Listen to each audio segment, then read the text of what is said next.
Hello, everybody. This is Ashavari, your community manager here in Skyweaver, and we're going over today's patch notes. So it's another patch week, and we've got a lot of balance changes. We also have just like a couple new things to just tweak and add in. So I'm gonna go over all of these things for you. So super excited about it.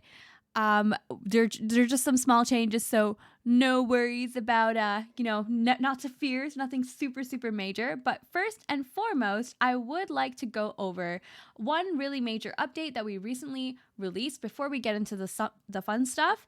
And basically, as you know, we've deployed our geographical rollout, and we have some changes that will be implemented starting tomorrow, going out with the patch. So more on that when we get to it. Actually, you know what? I'll just show you right now. So if you are in one of the limited access places, so this does not apply to anybody in the restricted access areas, only the US states. There are only 8 US states that are impacted by this limited access restriction. So those people will have a little menu option where they can check whether or not they are residing in these states. And this is important. It's for regulatory reasons. So please do check the box. And yes, now getting into some of the fun stuff. Yes, you did wake up for some lit new Skrill, so welcome. So now we've got some attached X cost cards will display the updated cost. So now you don't have to use your hands for counting, you know how it is. Everybody here, you know how it is. That's how it's been for a while. So this is pretty cool. Let's continue down to some more improvements and bug fixes that we are deploying with this patch. So as you saw, I already mentioned the part about the XCOS cards, and now so some bug fixes would be we fixed a bug where the profile bar was playing hide and seek, like it would basically just disappear randomly, but now it'll be visible at all times. So your profile bar is there, it'll be steady, it'll be constant. So we fixed that. So not to fear, you will see all the info in your die balances as usual. Teenage Witch now correctly behaves like a when trigger. So if she dies, her effect will still fire. Her effect will also trigger for ally units if she dies at the same time as them, okay? So, very important change here to Teenage Witch, which was a bug fix, not like a balance change. It's a bug fix. We would just like to make that very clear. A few other card-related bugs that were deployed fixes is crypto no longer considers cards with fate attached to be a death effect card. Okay, I hope that makes sense. And you can now play Raise Arms even if you don't have room on the field for inspiring effects. So Raise Arms will also now dust units even if there's no room to summon the mummies. Okay, so these were how they were always intended to be. So we've just fixed a few things to make them work smoothly and concisely and just get you the nice, smooth gameplay that you've always wanted. All right, awesome. So now we're going to get into some of the balance changes from Coulter. Hey, Coulter, what's up? Do you want to give us a little bit of an overview about these balance changes before we get into them? Yeah, absolutely. So hello everyone, welcome to patch number 75. It's hard to believe we're already 3/4 of the way to 100 patches for Skyweaver. We have a number of buffs and a few effect reworks with some underperformers, but even more exciting is that I would like to introduce our new hire. I don't think he's here right now, but just introducing him to the community, Matthew Shera. He's joined the game design team with me as a junior game analyst, and so he'll be aiding me in design of Skyweaver's cards, gameplay, and patches. So be sure to give him a nice welcome as we jump into the patch notes. Awesome. He helped with a few of these this week. So oh, that's so cool. So now we've got 2 people on board. You know what? We'll have to get him here as well at some point when we get into one of these patch note streams in the future. Mm-hmm. All right, cool. So the first change we're going to talk about is Garuda. So the text effect went from Glory give all ally units banner to Glory give ally units +1/+1, and the power got boosted up to 5. What was the reason for the stat buff change? Yeah, Garuda was an underperformer for strength, and I felt a little weird that strength gave mass banner to its units, because banner is something which thematically agility does a bit more. So this is sort of a version. I think that there was an early version of Garuda that actually worked like this, but it was like 2 or 3 mana, so it snowballed out of control incredibly quickly and could just take over games by itself. But at 5 mana, Garuda should be more manageable like this. It comes down in the mid game, so there's more of a chance to answer it. And it makes it a bit better with its shield. Paying 6 mana for a 5/5 armor guard is a little more impressive than a 4 or 5 armor guard, so... Very, very true.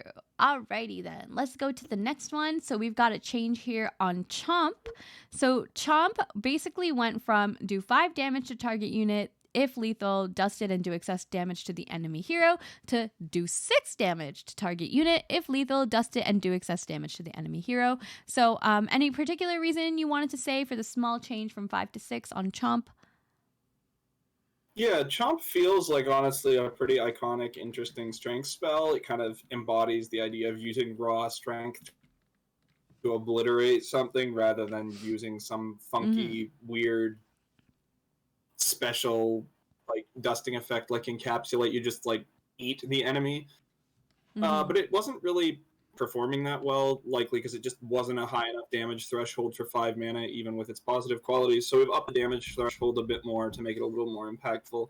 And it should be pretty strong like this, I think. It'll be a good option alongside things like Mortal Blow for strength. For sure. I love this. This is really cool. Thanks for making this change. That's a fun one. Ooh, so now we're going to go down and see this little Archivist change. Oh my gosh. Archivist change. Whew, have I personally been waiting for this one. So basically, the text effect has changed from after you draw a spell, give your hero +1 health, to inspire spell, give your hero health equal to the spell's cost. In addition to that, it used to have banner and now it does not, but its health has been pushed up to 4 to keep it balanced. So what was the reason for the rework on Archivist? Yeah, so it was part of a really popular invest deck, which I was thinking of ways. To be fair, this change is something I'm trying to see if it shakes up the meta and changes things a little bit. I won't say that we couldn't revisit something like Archivist in the future for sure, or even if this change goes over extremely poorly. But I think this is a interesting change that will sort of keep the theme of our Archivist going, of rewarding spells with healing, but it won't allow for such explosive early heals out of nowhere that can allow you to reach like 60 health on like turn 9. And it also rewards you for actually playing big spells, which is something I'd like to encourage for Wisdom decks, to actually spend your mana on spells. I will note it could be very powerful even still, because if you get a couple of these out in the late game, you could heal for like 20 health in a turn by spending mana on big spells, or a bunch of little spells chained together. But this is a change sort of in the service of preventing that really early burst healing to 1,000, up to 1,000 from going off so easily. But I don't think it totally kills healing decks necessarily, because I think this is actually still a pretty powerful tool to work with. Yeah, this is and still it also pretty actually... Sorry, go on, Coulter. I think the baseline of it is actually better than it was before, because before you needed sort of very specific stuff to heal with Archivist, but now it's sort of more well-rounded. It just heals if you have a deck with spells in it. You don't need to play a ton of mulligan cards. But I do like mulligan as a strategy, but historically it's been kind of hard to balance. So, and I could have upped Archivist to like 5 or 6 mana, but it felt a little tricky. So at least now you have to spend mana to get massive chunks of healing. So yeah, that's cool. I really like this actually, and there's definitely a lot of power in like giving your hero health equal to the spell's cost, especially for late game. And you know what? I like it personally because it doesn't like the whole thing with the invest deck is I think it felt cheap sometimes, or like, oh, that's just not fair. You know what I mean? All in one turn, all of a sudden, like ongoing forever. It felt, which was cool and all, but like this definitely, I don't know. There's something nice about it, which is really calculating in a way, but still very powerful. And I think it suits Archivist really well personally. So I'm glad to hear that Skrill says Horic approves this change. Cardboard Monka says Sapphire synergy better in Discovery now. Very true. So glad to see people are in improvement. approve. Oh my gosh, I can't talk today. Listen, they're approving of it, so it's nice. Let's keep on going to the next one, shall we? So Fortune Seller over here has also gained a change. It basically went from having the text effect, summon in death, mulligan your hand, to summon in death, mulligan all but your lowest cost cards in hand. Why the rework on Fortune Seller? Yeah, so the idea behind Fortune Seller was a card that would let you sort of stall for time and also reset expensive cards in your hand to get a better hand if you drew too many of them, so like in an Ether Whale deck or something. But the problem was that it was a little too... I think in addition to sometimes getting rolled over a little too easily, it was a little chaotic because you could lose like your reactive early game tools. Like if you had a low-cost board wipe you wanted to follow up with or some cheap removal or draw spells, you could lose them and just draw into more junk. So now it trades away expensive things for non-expensive things, sort of like Browl, who also doesn't do that well in the meta, actually, but it makes it a little more controllable because you know that you'll always get to keep your cheapest cards, even if your opponent like kills it during their turn, so you can have more assurance of what Fortune Seller will keep for you. Cool. Very, very interesting logic. I love that. That's really, really cool. And I'm excited to see how this performs in the new update. All right, let's go down to Necrosis. I really love this card.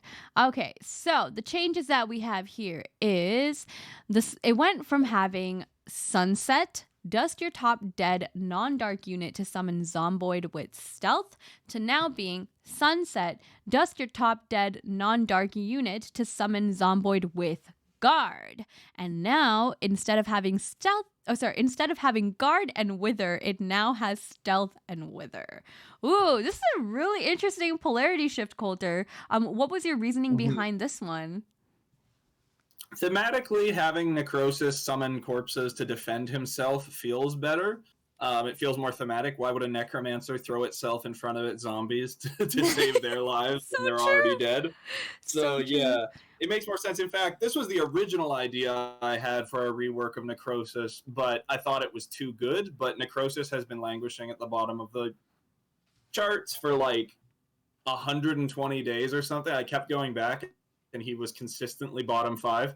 So yeah, it's kind of similar to Miss Aya, but a little more, or Mother Ethera, but more stats focused rather than the value being in the draws, because you get like 3 worth of stats on the first turn. So sort of joins the weird int like token spammer cards like Hive and Mother Ethera, sort of very cool. Very cool. I really like this. You're right. It absolutely does make a lot more sense. Like I love it. This is so cool. And it makes sense for it to be stealth for sure. Like it should definitely hide behind your hero. It's a snake. It just makes sense, you know? Nice job. All right, let's go on to Anchor Drop here. So Anchor Drop basically went from has -1 cost for each of your dead water cards, do 4 damage to target unit, to now being has -1 cost for each of your dead water cards, attach chains to target unit, and do 4 damage to it. Wow, this is a cool buff. And I see here that it was proposed by Matthew. Tell us more about the process behind this one. Yeah, so one of the things I have Matthew doing now he's on board with us is similar to what I did during my time with John, which is sort of giving his unique opinions on all the cards in the game and providing feedback so that I have a second set of eyes looking at all the cards. And one of the things he said was that Anchor Drop giving chains felt really cool. And it actually reminded me that a long time ago I thought of similar things because it's an anchor with a chain, so that's really fun. So it was just a really great idea that he put forward, and so I said, yeah. Wow, let's give it a shot. Cool. Also, Anchor Drop was really underperforming, so it was good to give it a buff. So thanks so much. Yeah, really appreciate Matthew. Shout out to Matthew. Absolutely. Great. Like honestly, it's a cool idea. Lots of flavor here. Lots of good stuff we have going on. So thank you so much. Already joined the team and you are doing a great job. Definitely have to get both of you. Would love to hear you both like talk about balance together at some point. I just think that'd be super fun. Definitely we'll have to work out something with that. For sure. So with Supercharged, basically the change here went from spend 1 mana for each ally unit, attach zap to ally units, to spend 1 mana for each ally and attach zap to allies. Any reason for this change?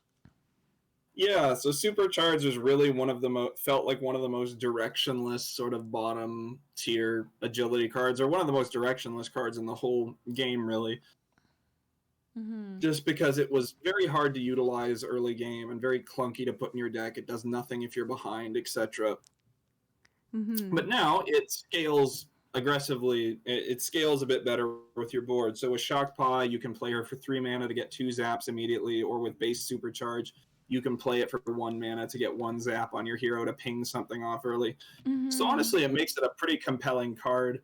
It feels powerful, sort of in a vacuum, but it's also similar to something like Fury Mask, where it basically gives +1 damage per ally.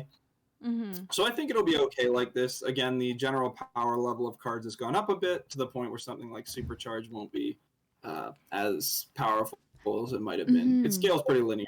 You know what I really love about this change though? It's just the fact that like I could have, for example, what do you call it? I could have like a crystal that gave my hero vapors, and then, you know, maybe it's a little bit too early game and I don't want to spend my mana dusting vapors and spending the 2 mana to do it. So I could just supercharge instead, get a bunch of zap, in the process dust my vapors and like heal. I don't know, that'd be super fun, right? Or just if your hero has chains and you're trying to get rid of that, like there's a lot of utility here, which I think is super cool, just from this what seems like a very small buff, but it's quite significant if you think about it. So I love it. I really like it here, and it's cool to see. So let's keep on going. And wait, first let me address some of the comments. What a shocking change. Extrazap, it has a very, very small niche in removal and board attachment overwriting, so it's nice to see a small buff for this neat card. Yes, it'll overwrite hero debuffs, which is a good change. Sweet. Thanks, everybody. So Volcanic Blast. Basically, we went from do 2 damage to all ally units, dust the top 3 cards of both graves, attach flames to units if a fire card was dusted, to now being do 2 damage to all units. If your hand has a fire card, attach flames to units. Nice simplification here. Did you want to say anything about this? Yeah. So this is just a bit of a revision to simplify a strength card, because it was a little bit complex and wordy for a strength card. So now it's simpler. It draws on the same theme as Mother Mander. Mm-hmm. But yeah, it is a pretty notable buff in my opinion. Although you could set it up before, but being able to use it proactively on 4 to blow everything up is pretty good. Mm-hmm. The strength is supposed to have pretty good removal, so that doesn't feel too unreasonable. We'll have to keep an eye on it. Maybe it needs to go up a cost, or maybe it needs to be adjusted somewhat, but I think it's a pretty good Yeah. pretty good option. It definitely feels like a volcanic blast, I must say. You've got fire, explode. Working on flame ball. I love it. That's super, super cool. Potential for a flamethrower card in the future? Anyways, so Bone Mask is another card that has gotten a change in this patch, and basically we went from having the text effect, dust your top dead non-dark unit to summon Zomboid, attach the spell to your hero with +1 cost, to now being dust target hero's top dead non-dark unit to summon Zomboid, attach the spell to your hero with +1 cost. What did you want to say about this one, Coulter? Yeah, so this was a buff that was sort of inspired by the community, because I kept seeing stuff in the community saying Bone Mask ends up like I cast it and nothing happens. And that's because we removed, on all non-targeted cards, we removed the ability to or we removed any sort of casting conditions. So cards will know you can always cast a card, it just sometimes won't function, and we've actually eliminated most of them. Like you can cast a board wipe when the board is empty and just nothing happens. Just to simplify the game, to make it similar to like games like Magic, where you can, if a card doesn't require a target, you can always cast that card even if it will do nothing, just to simplify everything and make it really clean across the board. So for Bone Mask, people kept doing that when they had no units in their grave, and they're just like, it just got more expensive. What happens? This is crummy. That's true. But with Bone Mask, what Bone Mask will do is it will it now requires you to target a hero that has units in their graveyard, similar to Ray's Arms. So if you can't target, so if a hero doesn't have units in their grave, they're not a valid target, which means that Bone Mask, you can no longer cast it and have it do nothing. It needs a valid target. And it also allows it to serve as graveyard hate, so you can eat your opponent's dead units to turn them into zombies and stuff like that, which can be very impactful late game to sort of bust heart-based strategies. So it is pretty powerful versus heart-based strategies, but it still cannot consume dark units. So stuff like Allbane and Undragon and those kinds of dark units sort of are immune to Bone Mask. So there are still ways to play around it. And the thing is that even after this change, Bone Mask is still a pretty bad card. So it's like a good sideboard card if you were to play in a tournament where you could have decks specifically to counter other decks. But main decking this is still probably going to be a bit tenuous at best in a lot of cases, I would say, because it's not very strong in vacuum. Right. I see. Cool. Okay, thank you for the overview on that. And now we're coming to A New Hope, everybody. So basically, New Hope over here basically just got a boost in power. Did you want to say anything about this one, Coulter? The patch may have oversold it slightly, calling it a New Hope. It's just a Hope with +1 attack. And I was like, wait. No, it's oh my gosh. All right, true. Okay, should we just move along then to the next one? Yeah. Okay. I'm seeing someone talking about it. So unless it's otherwise stated, when it says like summon Zomboid or summon anything, it means that the user of the spell will summon it unless the spell specifically designates otherwise. Like, for example, Twist and Turn will say summon for your opponent, and Forest Earth is summon for your opponent, or its controller summons. So that was something we talked about with Ari too. Okay, cool. Alrighty then. So next one we have here is Shroud. An enchant change. This is very exciting. Okay, so this is a text only change where it went from like literally. Okay, I'll just let you take it away. The card is the same. Shroud is the same, but we wanted to make it cleaner. Okay. All right, cool. So just like just revisiting the wording here. Oh my gosh. So we have, I'm just going to read it out to you just so you all know how it's simplified anyway, just so that everybody on here knows and can hear it. The enemy can't target the enchanted character with spells or play effects. Sunrise, dust disenchant. Nice. I think it's simple. It's beautiful. It's clean. All right, cool. And I guess that ends the patch note, huh?